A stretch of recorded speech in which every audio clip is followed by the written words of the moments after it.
Ya, pemirsa Anda kembali bergabung bersama kami di Prime Time News. Kembali saya lanjutkan perbincangannya, saya ke Mbak Francine. Kalau begitu, ini juga soal Anda mengajukan uji materi soal batas usia Capres-Cawapres, mengatakan bahwa ada 21 juta sekian anak muda yang juga ingin berkompetisi di Pilpres.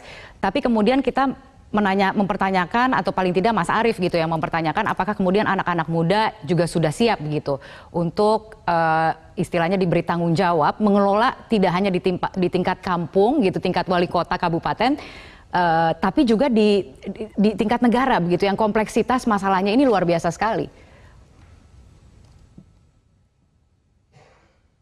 Mbak Francine, audionya kayaknya masih belum kita dengar. Suaranya masih belum keluar? Sudah terdengar? Ya, silakan. Ya. Justru yang harus kita pertanyakan balik, apa urgensinya membatasi syarat menjadi pemimpin negara berdasarkan usia dan bukan berdasarkan kompetensinya. Jangan sampai regulasi justru menghambat potensi kepemimpinan muda. Kami di Partai Solidaritas Indonesia sejak awal percaya bahwa anak muda mampu memimpin jika diberi kepercayaan dan kesempatan. Banyak kok pemimpin daerah Indonesia yang sukses memimpin di usia muda, bahkan ketika belum mencapai usia 30 tahun. Salah satu contohnya yaitu Sultan Syahrir, yang dipercaya menjabat sebagai Perdana Menteri pertama Republik Indonesia dan juga Perdana Menteri termuda di dunia. Saat itu ketika usianya baru 36 tahun. Melengkapi dari Mas Arief tadi, Undang-Undang Pemilu sebelumnya sudah 2 kali sejak tahun 2003 dan di 2008 itu mengatur batas usianya minimum 35 tahun. Namun justru di 2017 diubah menjadi 40 tahun, itu juga kami tidak menemukan dasarnya apa untuk berubah. Karena kalau dilihat dari intennya dalam rapat itu kami hanya menemukan bahwa dinyatakan pemilihan usia 40 tahun itu karena dianggap usia di bawah 40 tahun labil. Tapi tidak ada dasarnya, dasar sains, dasar yuridisnya seperti apa, ataupun ada aspirasi masyarakat secara spesifik seperti dikatakan apa, usia di bawah 40 tahun itu labil, seperti itu? Labil. Iya, hanya itu saja. Dan itu mereka jadikan dasar untuk mengubah usia dari 35 tahun menjadi 40 tahun. Padahal ini sudah diatur di dalam 2 UU Pemilu sebelumnya dari 2003 sampai 2017, sampai akhirnya diubah tadi. Oke. Karena tadi tidak ada dasarnya itu, makanya kami ajukan uji material ini. Dan kalau misalnya kita berkaca pada negara-negara lain, contohnya Amerika Serikat sudah lebih dari 2 abad, sejak tahun 1789 itu sudah menerapkan syarat usia minimal 35 tahun sebagai calon presiden.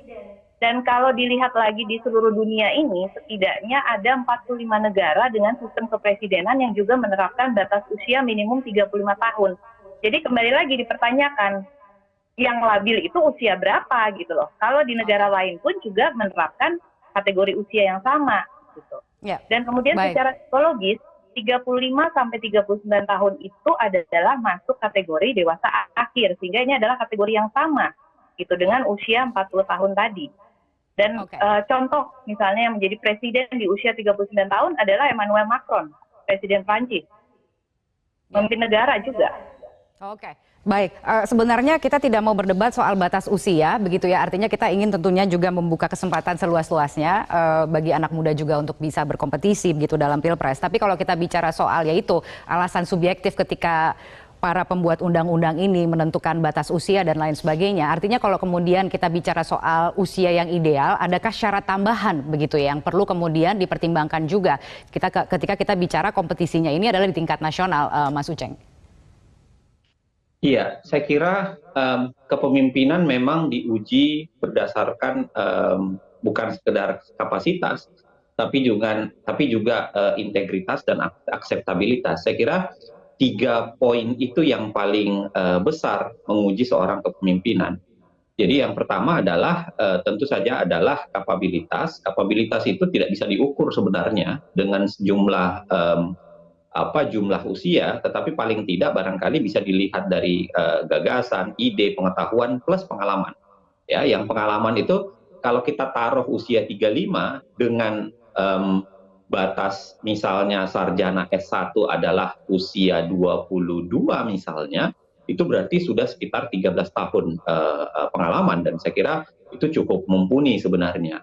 Yang kedua tentu saja adalah integritas. Saya selalu mengatakan integritas itu adalah bagian yang tidak bagian yang tidak bisa tersisihkan sedikit pun dalam kasus kepemimpinan negara. Integritas itu tentu saja banyak faktor ya, termasuk rekam jejak, termasuk kapasitas, termasuk berbagai hal yang pernah ia lakukan. Dan yang terakhir tentu saja adalah akseptabilitas. Dia harus diterima oleh publik. Itu sebabnya pasal 6A juga mengatur soal pilpres siapa calon presiden kita itu terpilih tidak hanya sekedar 50% plus 1, tapi dia juga harus tersebar di beberapa sejumlah provinsi dengan kapasitas tertentu seperti yang disebutkan sebagai di pasal 6A ayat 3. Nah, maksud saya adalah saya menaruh hormat ya tentu saja pada orang-orang tua kita. Saya menaruh hormat pada orang-orang yang lebih senior gitu. Tapi dalam satu hal saya kira hampir semua jabatan negara, kalau kita lihat ya awalnya ya, hampir semua jabatan negara itu ditaruh usia 40 awalnya. Biasanya kalau pembacaan saya dalam beberapa risalah pembuatan undang-undang, biasanya ya selalu dilekatkan dengan alasan yang bersifat ya karena Rasulullah diangkat 40 tahun gitu. Biasanya selalu kalimat-kalimat itu yang tampil gitu. Nah, tetapi seiring waktu biasanya terjadi perubahan. Karena di beberapa lembaga negara seperti yang saya sebutkan tadi, bukan lagi batas usia 40 tahun, tapi dibikin menjadi lebih tua gitu. Termasuk saya bilang KPK, termasuk di Mahkamah Konstitusi. Nah, maksud saya adalah bahayanya dari makin menua ini sebenarnya tidak terlalu pas dengan kalau bicara tadi bonus demografi, bicara soal rata-rata jumlah penduduk Indonesia.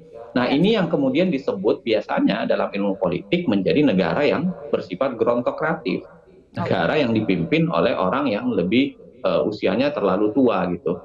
Nah, saya kira kalau kita tinjau dari segi pengalaman, kita tinjau dari segi integritas, kita tinjau dari segi akseptabilitas, saya kira banyak kelompok anak muda yang sudah memenuhi 3 kriteria ini.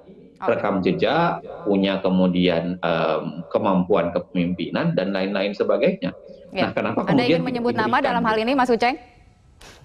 Gimana? Anda ingin menyebut nama dalam hal ini, kira-kira siapa yang punya kelayakan seperti itu? Saya ingin langsung saja kalau begitu menukik ke poin berikutnya bahwa ketika kemudian dikabulkan batas usia ini diturunkan, ada beberapa nama sebenarnya yang kemudian akhirnya berpotensi untuk maju, bahkan ada satu nama yang secara spesifik muncul di beberapa survei. Saya akan sebut namanya adalah Gibran, begitu ya. Yang kemudian saya ingin tanyakan ke Mas Arief mengenai tanggapan dari apabila kemudian batas usia ini dikabulkan atau uji materi batas usia Capres-Cawapres, termasuk salah satu yang diuntungkan dan punya peluang untuk ikut berkompetisi adalah Gibran. Ya enggak tahu saya enggak ngurusi Gibran, yang saya urus Ganjar Pranowo, PD Perjuangan.